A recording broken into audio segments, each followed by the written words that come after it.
Did you know that 1 in 9 adults are actually living with diabetes, and over 4 in 10 adults are unaware that they have the condition? And not just that, but the numbers are climbing year on year of people getting diagnosed with diabetes. And that's scary, right? Hi, I'm Mark, a type 2 diabetic, and I've learned to accept it, but it wasn't always easy. Join me as I take on the challenge of living my life as a diabetic and trying to figure out how to manage it like a pro. Now, I was shocked when I got diagnosed. I actually felt I'd been told I was going to die. That's the impact that it had on me. I mean, fear and confusion set in. It's a question of, what now? Christ, what was my first thoughts? You know something? I don't know. There was just so much going on. I just had no idea what to expect. But like most, I was the same, and I thought about diabetes as just being about sugar. And I'll be honest with you, I didn't know it had anything to do with insulin. I just knew it had something to do with sugar. Obviously now, I know it's so much more complex. And, you know, when you first diagnose, the confusion and the fear, it's a very common emotion. So, if, like me, you've been diagnosed with diabetes later in life, it's not game over, okay? There's lots and lots of ways that we can get control of this, and we can have a very, very normal life. But where do you start? That's the biggie, right? You know, a lot of people think that diabetics can't eat certain foods, or they have to take medication for the rest of their lives. Now, in a lot of cases, that is actually true. Certainly for me, I'm on medication. I do exercise, and I have altered my diet massively to compensate for my condition. I mean, it's a condition that affects every aspect of your life. It's not just what you eat. It's not just about exercise. There's so many aspects to it. You've got to learn how to navigate social situations, like eating out with friends or when you go to parties.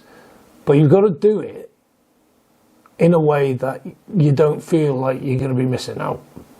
And there is a way to do that. And on this journey, we will delve into that.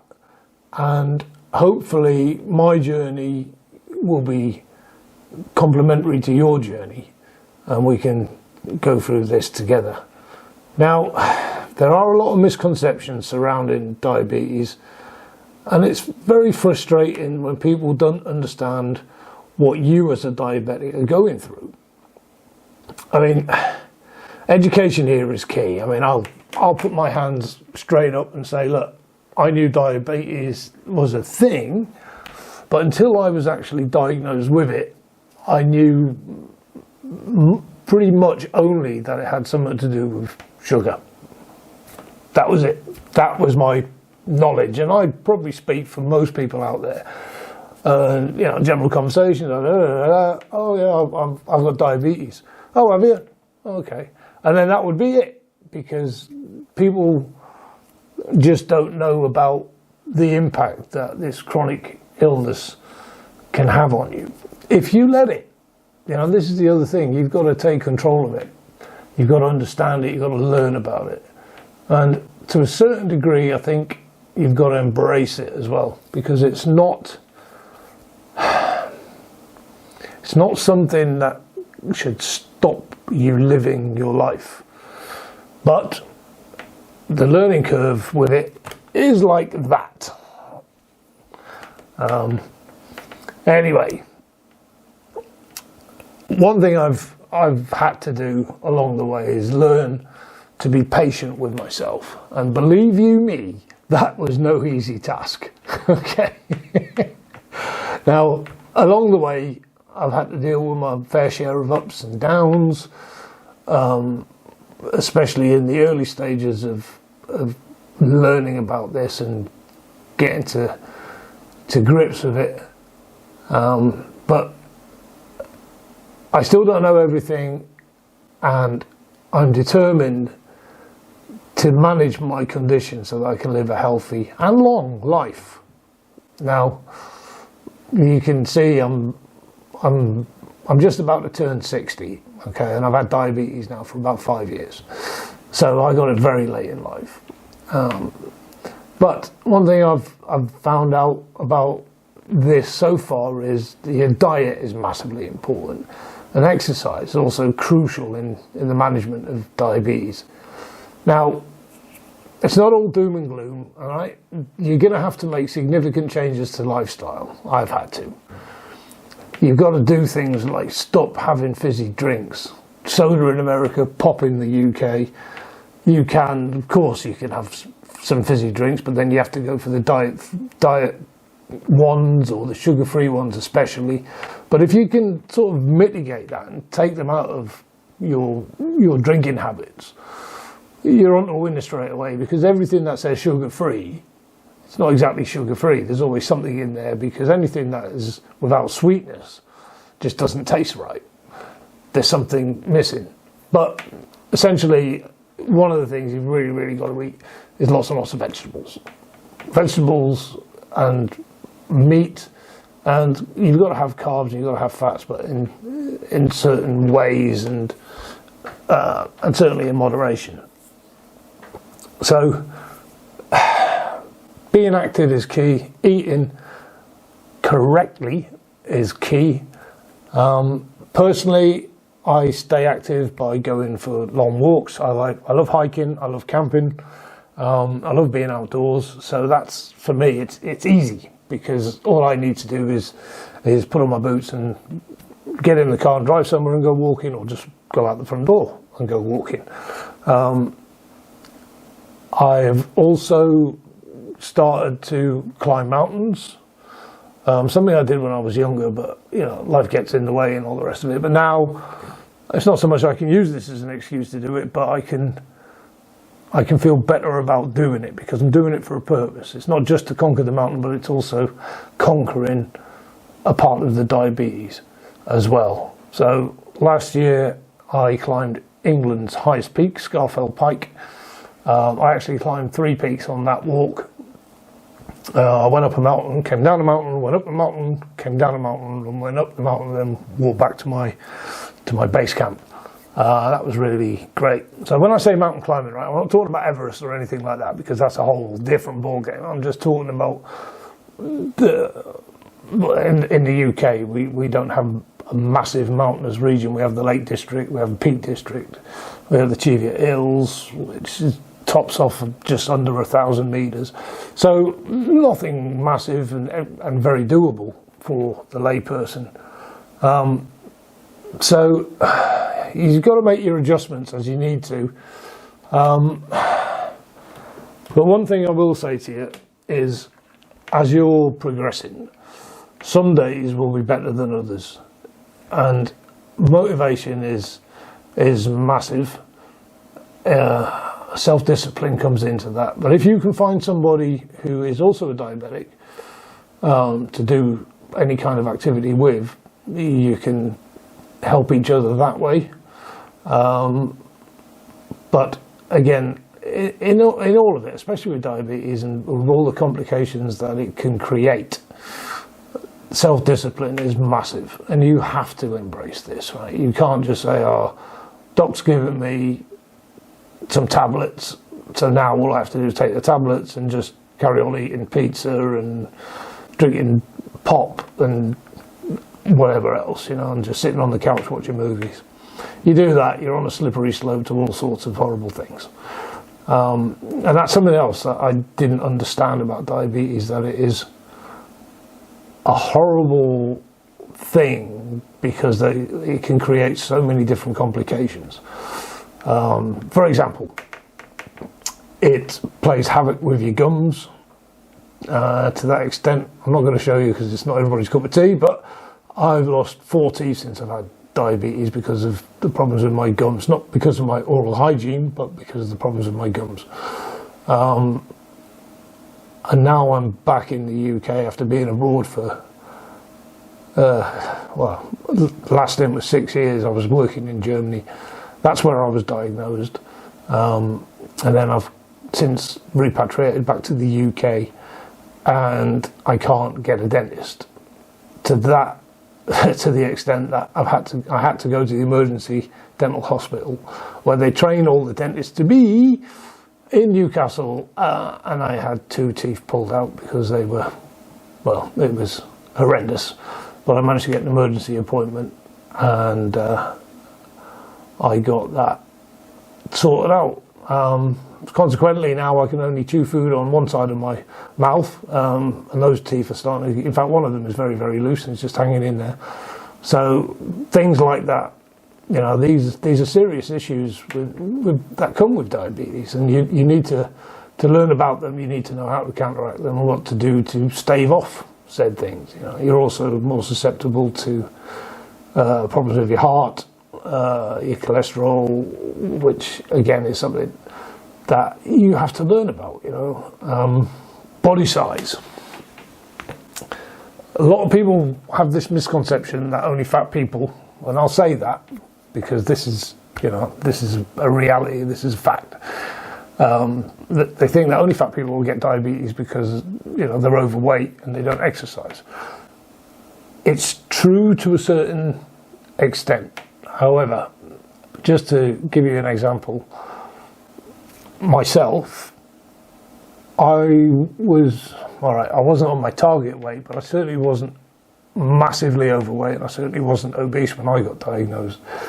When I told people I've been diagnosed with type 2 diabetes, the reaction was, what? But you're not overweight, you're not fat. That was genuinely what they said to me. Because again, going back to what we said earlier, the concept of diabetes for a lot of people, it's in conjunction with being obese and being overweight. You know, so it's not always easy when you're learning about this stuff. But if you've got a good support system like family, friends, once you tag them into your journey and you educate them and teach them what it is that you have and what you're going through, they understand it better, and it also makes it easier. So, for example, if your friends want to invite you around for dinner, which is always a good thing because you don't have to cook yourself, if they know you're a diabetic and they know what you can and cannot eat, for example, they can accommodate you a lot easier than if you turn up to a friend's house because they've invited you for dinner and you walk in and it's just chips, fried lettuce and I don't know, a nice stodgy sugary cake, a Black Forest gatto for dessert. I mean, come on, you know, straight away you have a bit of a problem there. How are you going to get around that without insulting your host who've gone to all that trouble to make all these wonderful things that you cannot eat anymore?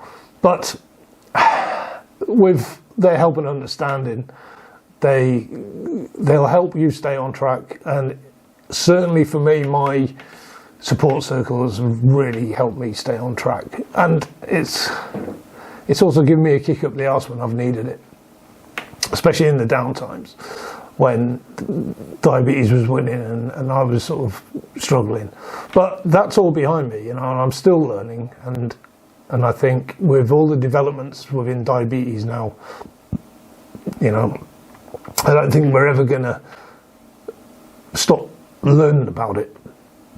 One thing I've got to say as well is that everybody is different. So if you're a diabetic and you're watching this, what I talk about, my diabetes and what I do, doesn't necessarily mean it'll have the same effect for you. So bear that in mind, please.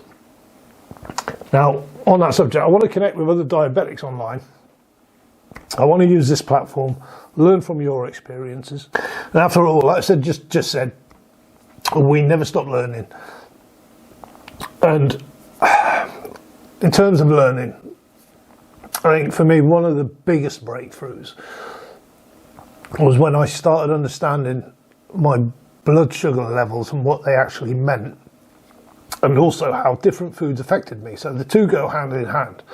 I mean, that for me, that was like a light bulb went off. You know, the old bing, you know, on the cartoon, bing, it's got an idea. It was exactly like that, because I finally understood what was going on in my body and what was causing these reactions.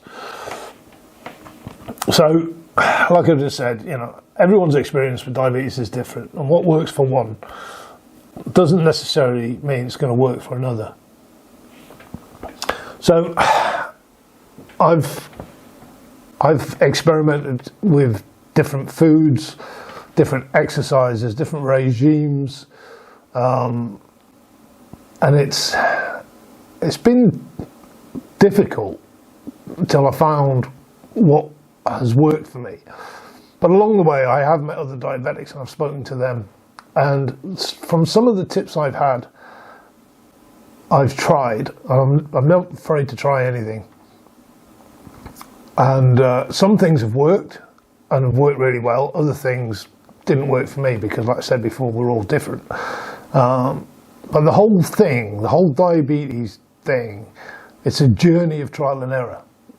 So remember that, but remember it positively, because it's not a negative thing. Because for every negative part of it, we can easily find 5 or 6 positive parts to counteract that. So be kind to yourself, as I've learned to be, and celebrate any success that you have, however small it may be. Just celebrate it. Clock it up as another milestone. And when I say celebrate it, I don't mean go out and buy a nice cake. Although you can have your cake and eat it as a diabetic, but we'll talk about that in a different video. This is just me going on about getting diagnosed with diabetes and thinking, what now, what next, and just giving a little insight into how I've progressed a little bit, with more detailed stuff to go. You know, it's okay. It's okay to sort of feel a little bit down every now and again, because, you know, I mean, that's just general life anyway, and now on top of that you have diabetes. So don't get disheartened, but one thing I will stress, please just keep progressing. Strive for that next success. Strive for that little celebration. Make it a thing so that you, by every milestone or every success that you have, you treat yourself to something. Whether it be a new pair of hiking boots, whether it be, I don't know, something to eat, a special treat, because we can still have various lovely foods. Stay away from takeaways, but you know, what about learning how to cook? What about learning how to cook better and healthier food for yourself, using fresh ingredients? Stop going to the takeaways. What are your favourite takeaway foods, and start learning how to make them at home. And I'll tell you what, there'll be a hell of a difference in the flavour and also the cost. So another thing about diabetes and my particular journey, it's finding out who I am as a person as well, you know. I mean, diabetes it's come a long way in terms of being treatable. I mean, it wasn't that long ago when people got diagnosed with diabetes and actually died because there was no knowledge of it, there was no understanding of it. So people just carried on. All right, you got sugar. That's what they used to call it. Certainly, that's what they call it in Germany. Zucker. You have to, Zucker. You've got sugar. And because of the advances with medication and everything else, you can lead a very, very normal life, but you have to lead a moderated life. Okay, you can't have all the excesses. Now, don't believe you me, right? When it's red as outside, and the sun's kicking, and everybody's drinking a nice glass of Coca-Cola on ice, and you're thinking, oh God, I'd love one of them, and you just have iced water because you can't have the fizzy drinks, because if you do, it's a little bit too much, because if you do, then you've got to get up and start walking. Talking of which, after food, I try not to sort of sit back and relax with a nice full tummy. I like to finish my dinner, have a little bit of a chat, and then I get up, I clear the table. That's the first part of my movement, and I start moving around. And when my little doggy was alive, Hovis, God rest his little soul, I miss him terribly, we used to go for a walk around the block. He enjoyed it because he got out again, and it was good for me for my blood sugar levels. So, there you go. I just don't let it hold me back. If anything, I use it as an excuse to try different things, and it's been varied, but yeah, I've embraced it now. It's there. Nothing I can do about it. There's no miracle cure. So anyway, I hope my story can help others who are going through similar experiences. If you're a diabetic, or you know someone who is, please share your story and your comments. In the comments below, and tell us about how it was when you were first diagnosed. How old were you? Where were you? Because these things, they come on from anywhere, and it can happen to any one of us at any stage in our lives. Now, it's one thing I never thought I would get would be diabetes. Now, don't ask me why. I just didn't think it would happen to me, but it did, and fairly late on in life as well. So when everything is already starting to get a bit more difficult, on top of that, you can have some diabetes as well. Well, there you go. So we need to get on with it. We need to understand it.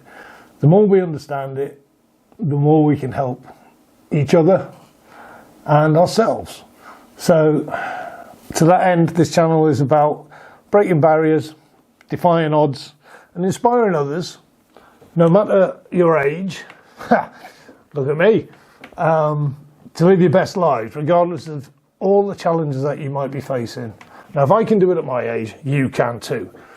So, to that end, I'm going to leave you there, and in my next video, I'm going to tell you how I found out I had diabetes. That's a good one, because if you are having some of the similar symptoms and experiences that I did, you might want to go and see the doctor. So till then, take care and be safe.